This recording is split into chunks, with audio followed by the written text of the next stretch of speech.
नमस्कार। कथाओं के झुरमुट में मैं आप सभी का स्वागत करती हूँ। कल मैंने एक कथा सुनानी शुरू की थी जिसका नाम था मोह भंग। उसका कुछ हिस्सा मैंने सुनाया था और कहा था कि अगला हिस्सा मैं आज सुनाऊंगी। हालांकि मेरे को चोट लगी है, किंतु मैं कल ही मैंने आपको बताया था, फिर भी मैं अपना काम से पीछे नहीं हटती। बाकी मैं एकदम ठीक हूँ। मुंह के बल गिरी थी तो मेरे होंठ पे लगी है और दांत से मेरे वो होंठ कट गया है। अंदर से तो हल्की स्वेलिंग है एक साइड में।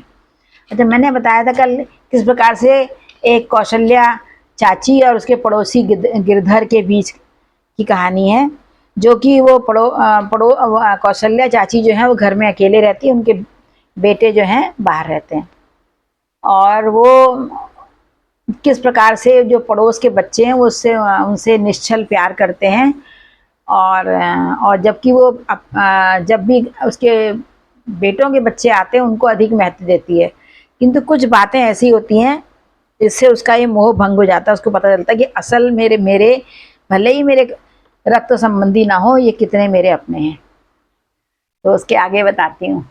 कभी मोह भंग जो है हम लोगों का भी होता ही है। तो और ये भी बताया था मैंने किस प्रकार से एक कुंती नंजू है उनकी, जो कि उनकी पड़ोस की बाल विद्या है, जो कि विधवा हैं, जिन दोनों के व्रत तीज उपवास जो भी होते हैं वो एक साथ मनाते हैं। सब एक दूसरे से दूसरे के पुरसा हाल है, एक दूसरे के हाल पूछते हैं। आगे बताती हूँ किस प्रकार। तो ये सोच इसमें आगे ये बताया गया है किस प्रकार से कि जब उन्होंने बताया कि किस प्रकार से कुंती आमा ने सीखा मैथ में। जब विधवा होकर मायके में रहते हैं तो किस प्रकार से दिन बिताते हैं, कैसे अपनी जुबान को अंदर रखते हैं, चाहे कितना ही बुरा लगे कुछ नहीं व्यक्त करते हैं, क्योंकि जीवन तो निर्वाह करना ही है। ये सब बातें हैं। तो जब आगे बताती हूँ मैं, कथा शुरू होती है। बैठिए कुंती नंजू चाय पीते हैं। और फिर दोनों औरतें अपने अपने सुख दुख साझा करने लगी। गुनगुनी धूप में बैठी अतीत और वर्तमान सभी कालखंडों में पहुंच गई। दिन का भोजन बिना किए जब पेट गुड़गुड़ करने लगा तो कौशल्या ने आलू के गुटके बनाकर तीसरी चाय, पहाड़ में चाय अनेक बार पी जाती है, तीसरी चाय तैयार की। तब तक कौशल्या के चहेते गिरधर और गोपाल भी आगे, जो पड़ोस के बच्चे हैं। और कुंती आमा उनको अण सिखाने लगी। अण हमारे यहाँ कहते हैं पहेलियों को। फिर सांझ होने से पहले अपनी लाठी पकड़ निर्बल के बलराम गुनगुनाती, जो भजन वो गाती रहती हैं, खटखट करती चल पड़ी। कौशल्या ने कपड़े लत्ते उठाकर गाय को चारा पानी लगा और दरवाजे उड़काए और घर के मंदिर में दिया जलाया। आरती करने चली, भजन गुनगुनाती हुई। कौशल्या का मनपसंद भजन था ठुमकी चलत रामचंद्र बाजत पैजनिया। उमी भुने हुए जो जिसे बोलते हैं, नए धान के चूड़े, दाड़िम के सुखाए दाने, घर का शुद्ध घी देखकर कौशल्या को अपने पुत्र और उनके बच्चे ध्यान में आ जाते। और इन सब चीजों को स्वयं और अपने प्रिय गिरधर गोपाल को भी देने में खराब लगता कि तो मैंने अपने बच्चे के बच्चों के लिए रखे हैं। आखिर अपना खून तो अपना ही हुआ ना, वहां वह कहाँ पाते हैं इतनी शुद्ध और घर की चीजें। ऐसा नहीं कि कौशल्या पास पड़ोस को देने दिलाने में कंजूसी करती हो, ऐसी भी बात नहीं थी। परंतु अंदर से एक कोना कौशल्या का अपने पुत्र और पुत्री के परिवार के लिए कसकता रहता कि पता नहीं वह कैसे होंगे आदि आदि।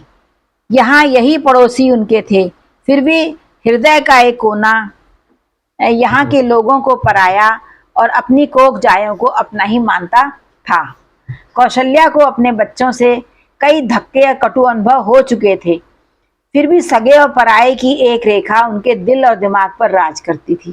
कई बार उनको धोखा हुआ था, उनको बुरा लगा था अपने बच्चों की बातों से। पर एक और वह गिरधर गोपाल, कुंती नंजू, हलवाहा नरेण और जो कौशल्या के हर मर्ज की दवा, ये सब उनके सहयोगी थे गांव में।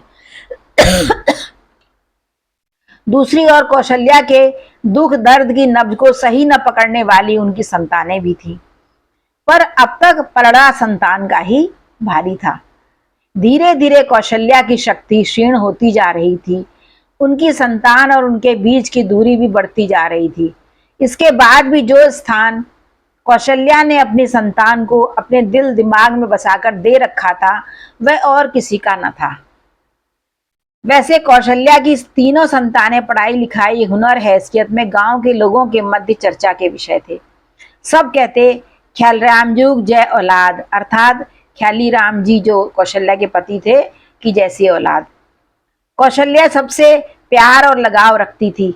एक तो यह उसका मूल स्वभाव था, और अब अपने पति की मृत्यु के उपरांत स्वयं के बच्चों से दूर अपने गांव में अकेली रहने के कारण सबके साथ मिलकर स्नेह प्यार रखना कौशल्या की विवशता व आवश्यकता भी थी।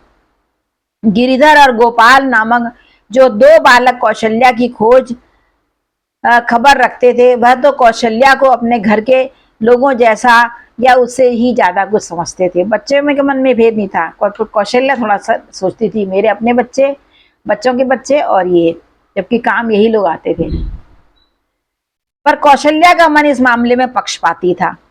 वह कहने को तो उन दोनों बालकों से बहुत स्नेह रखती थी, परंतु मन ही मन इन अबोध निश्चल बालकों जैसा निष्कपट मन कौशल्या का संभवतया न था। कहने को तो हम लोग बड़े होते हैं पर गलतियां करते हैं। जब भी घर में बने शगुन के पुए, सिंगल, घुघुते, शय, बड़ी, लाड़ू, कुमाऊनी पकवान होते हैं सब बनते, तो वह उन बच्चों को देते समय सोचती कि इसी समय मेरे नमिता, आभा, शैलजा, विनायक और राघव, ये उनके बच्चों के बच्चे हैं, को अगर वह खिला पाती तो वे यह सब खाते जो ये बच्चे खा रहे हैं।